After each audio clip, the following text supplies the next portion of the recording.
हरिओम। वेदों का महावाक्य यही है कि ब्रह्म सत्य जगत मिथ्या। परंतु ये भी बात ध्यान करने योग्य है कि मिथ्या होते हुए भी इस सृष्टि में, इस भगवान की परमात्मा की सृष्टि में तिरस्कार करने जैसा कुछ भी नहीं है। ये सत्य है कि मिथ्या है, ये सत्य है कि सपने की सब रचना है।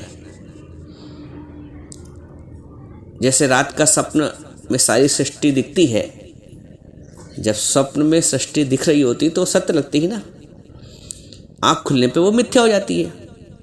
वैसे ही जो ज्ञान, ये सृष्टि हमें दिख रही है, संसार दिख रहा है, ये तब तक सच लग रहा है जब तक ज्ञान में आँख नहीं खुली है। आँख खुलने के बाद ही ये समझ में आता है कि वाकई में जगत मिथ्या है। लेकिन इससे आगे भी एक चीज़ ये समझने की है कि मिथ्या होते हुए भी इस सृष्टि में तिरस्कार करने जैसा कुछ भी नहीं है। हाँ, निरासक्त अवश्य होना है। हमें मिथ्या जानकर तिरस्कार नहीं करना है, निरासक्त होना है। इसको ऐसे समझें कि जैसे आपने देखा होगा मिट्टी के फल बने होते रखे, देखने में बिल्कुल लगता है कि असली फल है, सुंदर सुंदर तरबूज और संतरा और सेब, केला, ऐसा मिट्टी का। तो एक व्यक्ति किसी के घर में गया और टेबल पे ये फल रखे थे मिट्टी के। उसको जैसे अंदर से खाने का भाव उठा कि देखें कैसा है, बड़ा अच्छा लग रहा है फल। उसने बस प्रयास किया ही था उसको उठाने के लिए, तो किसी ने कह दिया अरे ये मिट्टी का है। तो जब मिट्टी का जान लिया तब फिर खाने का भाव नहीं उठेगा। खाने का भाव तभी तक उठ रहा था जब तक उसको सच समझ रहे थे। तो जगत से हम तभी तक प्रभावित होते हैं, उसके द्वंद्वी जोड़ों से, सुख दुख, मान अपमान, अच्छा बुरा से, जब तक जगत को सत्य जान रहे हैं। गुरु जगत को मिथ्या करके दिखाता है, वो बताता है कि जैसे तुमने रात्र में स्वप्न की सृष्टि बनाई, स्वप्न का संसार बनाया, तो जब तक आंख बंद थी, सो रहे थे, तब तक वो स्वप्न सच लग रहा था। आंख खुलने के बाद वो स्वप्न मिथ्या हो गया। वैसे ही गुरु हमें ज्ञान में ये दिखाता है कि जो स्वप्न, ये जो सृष्टि तुम्हें दिख रही है, संसार दिख रहा है, ये स्वप्नवत है। स्वप्नवत इसलिए है कि जैसे वो रात्रि का स्वप्न नहीं रहा है, वैसे ये दिन का स्वप्न है और ये भी नहीं रहेगा। स्वप्न इसलिए है कि भी जाने वाला है, न वो रहा है न ये रहेगा, न कल की स्थिति आज है न कल होगी। तो जो नहीं टिकने वाला है, जो नहीं रुकने वाला है, जो सदा के लिए नहीं है, वो असत्य है, वो मिथ्या है। ये भाव पक्का करना होता है। तो जब वो व्यक्ति फल को सच समझ रहा था, असली समझ रहा था, तब तक खाने की इच्छा थी। और जब वो जान गया कि ये फल मिट्टी के हैं, तब खाने की इच्छा उठने का सवाल नहीं उठता, क्योंकि अंदर ये पक्का हो गया मिट्टी का है। तो जब तक जगत को सच मान रहे हो, तब तक सारे अंदर से इच्छाएं उत्पन्न होती रहती हैं। कुछ पूरी होती हैं स्वप्न में, कुछ नहीं भी होती हैं। लेकिन जब गुरु ज्ञान की आँख खोल देता है, ज्ञान की दृष्टि देता है, ज्ञान के चक्षु खोलता है, तो फिर किसी से उम्मीद नहीं, फिर उन मिट्टी के फलों खाने की कोई उम्मीद नहीं होती है अंदर कि खाऊं, क्योंकि अंदर से पक्का हो गया कि मिथ्या है, मिट्टी के फल हैं। अच्छा, दूसरी बात जो बताना चाहते हैं कि ये जान भी गए कि वो मिट्टी का है, तब भी उसका तिरस्कार नहीं करेंगे, उससे निरासक्त हो गए। तो परमात्मा की सृष्टि में कुछ भी घृणा करने योग्य नहीं है। परमात्मा की सृष्टि में कुछ भी तिरस्कार करने योग्य नहीं है। निरासक्त होने की आवश्यकता है, क्योंकि कुछ भी घृणित है ही नहीं। एक शिष्य ने गुरु से ज्ञान लिया, और जब ज्ञान पूरा हो गया, उसको तो उसने पूछा, गुरुजी आपको क्या दक्षिणा दें? गुरु ने कहा कि जो दुनिया में सबसे निकृष्ट चीज हो वो ले आओ। अब गुरु की आज्ञा तो माने माथे, मानना था। अब निकला कि ऐसी क्या निकृष्ट वस्तु है इस पूरे संसार में जो गुरु को हम दें। गया तो विष्ठा पड़ी थी, मल, किसी ने मल त्याग किया होगा, वो पड़ा था, विष्ठा जिसको बोलते हैं। तो सोचा इससे निकृष्ट चीज क्या होगी, यही दे दिया जाए। जैसे ही वो विष्ठा उठाने चला, उसमें से आवाज आई, खबरदार मुझे छुआ तो। अभी तक कल मैं खेतों में अनाज के रूप में लहलहा रही थी, मनुष्य का संग करने से मेरा ये हाल हुआ है, और फिर इस हाल होने के बाद भी मैं फिर दोबारा खेतों में जाऊंगी और खाद का काम करूंगी, तो मैं निकृष्ट कहाँ हुई? उसको लगा सही बात है। आगे बढ़ा, एक खुजली वाला कुत्ता पड़ा था, सोचा ये तो बहुत ही गंदी चीज है, इससे निकृष्ट क्या होगा।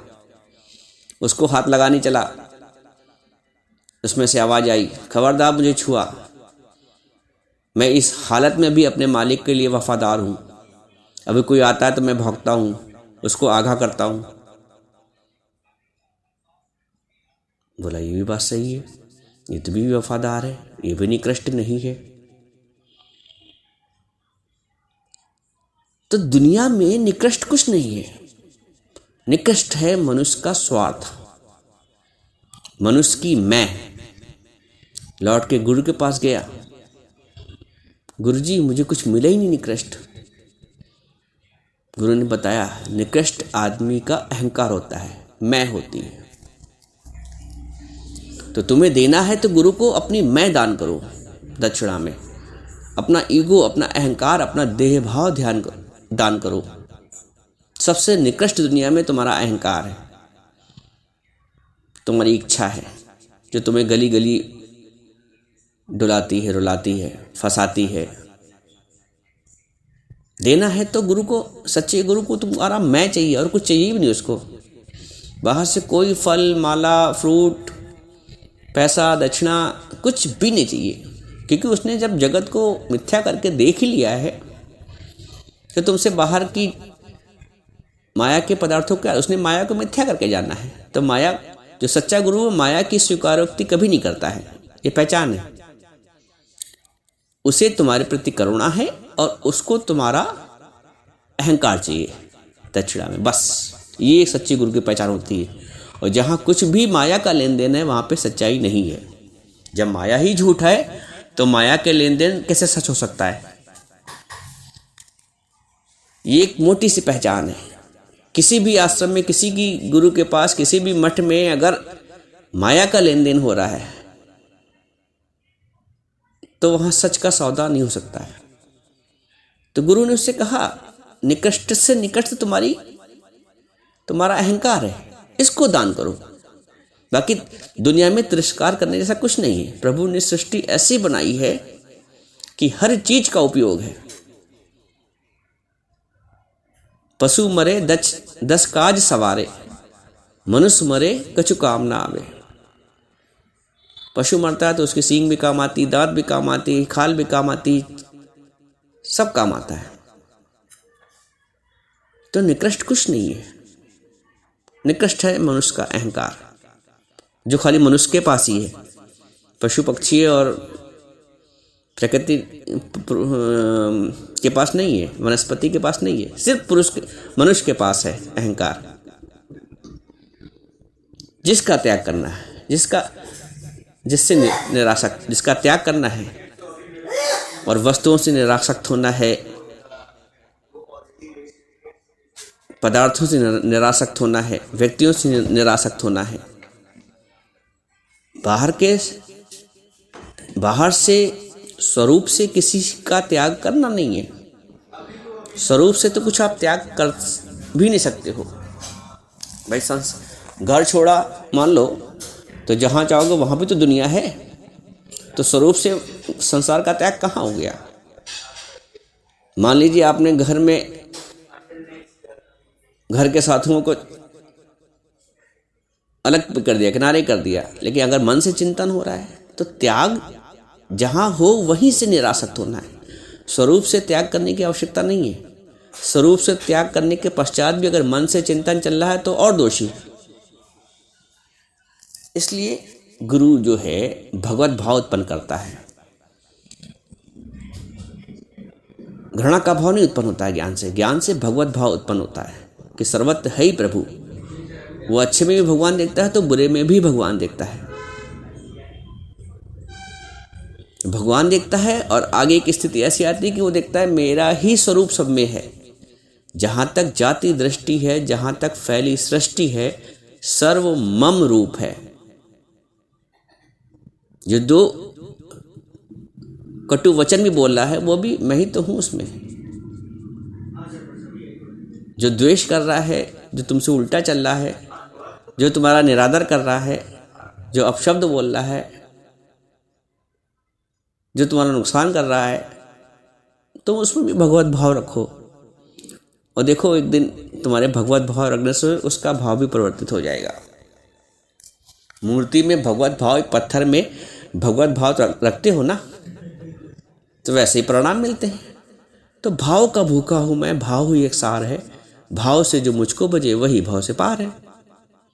तो तुम भाव अपने परिवर्तित करो, भगवत भाव रखो। भले ही जगत को मिथ्या कहा जाता है, लेकिन तिरस्कार का भाव नहीं, अनासक्त का भाव होना चाहिए। अनअटैच्ड।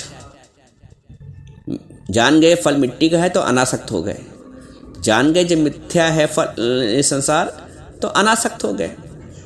क्योंकि ना किसी का व्यवहार एक जैसा रहता है, ना किसी का शरीर एक जैसा रहता है। सब परिवर्तित है। परिवर्तित है इसलिए मिथ्या है।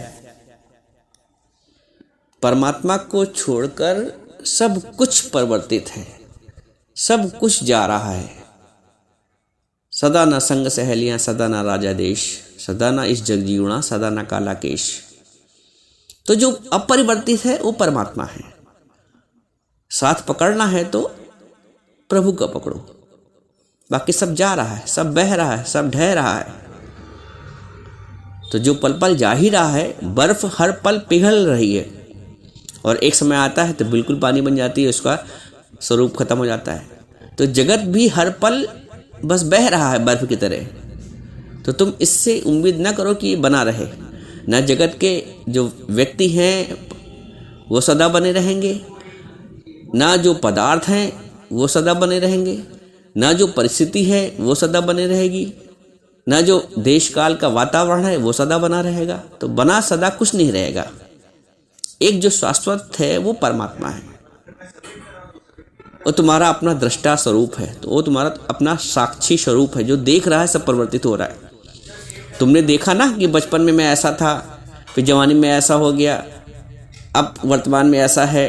तो जो दृष्टा है, बचपन के साथ तुम बदले नहीं, तुम तो वही रहे। जवानी के साथ जो तुम दृष्टा हो तो तुम तो वही रहे। तो एक चेतन स्वरूप, जो चेतन सत्ता है वो अपरिवर्तित है, वो नहीं बदलती है। बाकी सब कुछ बदल रहा है। इसलिए ज्ञानी किसी से आश नहीं करता है, क्योंकि वो समझ गया है कि सब परिवर्तनशील है। वो समझ गया है कि सब मिथ्या है, मिट्टी का फल है, इसलिए वो खाना नहीं चाहता है। इसलिए वो अनासक्त हो जाता है, क्योंकि आसक्ति ही रुलाती है। न व्यक्ति रुलाता है, न वस्तु रुलाती है, न परिस्थिति रुलाती है। उससे जो आसक्ति है, जो अटैचमेंट है, ये जो भावना है कि सदा बना रहे, वो रुलाती है। ये जो भावना है बना रहे, यही आसक्ति है। गुरु इस आसक्ति से छुड़ा देता है, उपराम कर देता है। बल्कि उल्टा ये तो होता है ना कि ज्ञान में आने के बाद हमको मिथ्या तो पक्का होता है, ब्रह्म भाव भी पक्का हो जाता है कि जो भी दिख रहा है वो परमात्मा का स्वरूप है। कण कण में बसे भगवान, पहचान सके तो पहचान। और ब्रह्म का भाव और परमात्मा का भाव जागृत हो जाता है, तो हर चीज पूजनीय हो जाती है। अभी तक खाली मूर्ति पूजनीय थी, अब साकार और निराकार जो कुछ भी दिख रहा है, जड़ और चेतन, सब पूजनीय हो जाता है। ये भगवत दृष्टि है। ये ज्ञान में आने के बाद परिवर्तन आता है कि तुम्हारी दृष्टि, विवेक का नेत्र, तीजा नेत्र बोलते हैं, तीसरा नेत्र, ये गुरु तीसरा नेत्र खोल देता है। तीसरा नेत्र खुलने से सब संसार की प्रलय हो जाती है और सर्वत्र परमात्मा ही दिखता है। ठीक है।